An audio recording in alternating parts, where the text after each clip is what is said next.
ఆదోని మళ్ళీ గర్వించే రోజు. మన ఆదోని నుంచి మహిళా అథ్లెట్, స్పోర్ట్స్ ఉమెన్, ఇక్కడ ఉన్న వాళ్ళందరూ కూడా ఆశ్చర్యకరంగా స్పోర్ట్స్ ఉమెన్లే అందరూ కూడా. సీమా ఎలిగే గారు, నాతో ఈ మేడం గారు, ఈవిడ తిరువనంతపురం కేరళలో జరిగినటువంటి master athletic federation of India 46వ జాతీయ మాస్టర్ అథ్లెట్ ఛాంపియన్షిప్ 2026కు అటెండ్ అయిన తర్వాత ఆవిడ సిల్వర్ మెడల్ పొందారు. ఆ సిల్వర్ మెడల్ అంటే సెకండ్ ప్లేస్ లో ఆవిడ షార్ట్ పుట్ లో, అంటే పెద్ద గుండుని తీసి ఇసిరేస్తే అది ఎక్కడికో పోయి పడింది. అక్కడ రెండో ప్లేస్ కి వచ్చారు. అలాగే ఎన్నో అథ్లెట్స్ లో పాల్గొన్నారు. నేను కూడా ఎప్పుడన్నా గ్రౌండ్కి వెళ్తే, ఇప్పుడు అంటే ఎమ్మెల్యే అయిన కొత్తలో వచ్చేవాడిని, అంత ముందు బాగా గ్రౌండ్కి వెళ్ళేవాడు. గ్రౌండ్కి ఎప్పుడు వెళ్ళినా మేడం గారు పరిగెడుతూ ఉండేవాళ్ళు, చూసేవాడిని.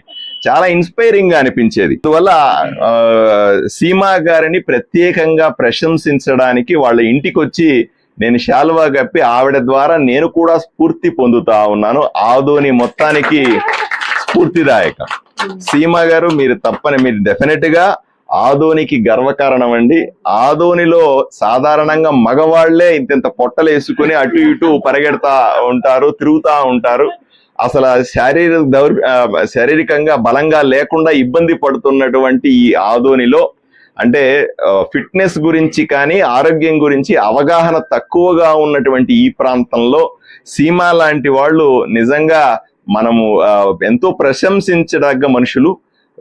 ఈవిడ రోజు పాపం సంవత్సరాలుగా ప్రాక్టీస్ చేస్తూ మనందరికీ స్ఫూర్తిదాయకం ఏంటంటే, ఇప్పుడు నా పక్కన నిలబడి ఉన్నటువంటి, నా వెనుక ఉన్నటువంటి ఈ మహిళలందరూ కూడా 10 కిలోమీటర్ల రన్ ని రోజు చేస్తారట వీళ్ళు. ఆలోచన చేయండి. ఇది ఆదోనిలో ఉన్నటువంటి మహిళా మూర్తులకు అందరికీ కూడా, అక్కలకు చెల్లెళ్ళకు అందరికీ కూడా ఎంతో స్ఫూర్తిని కలిగించే అంశం.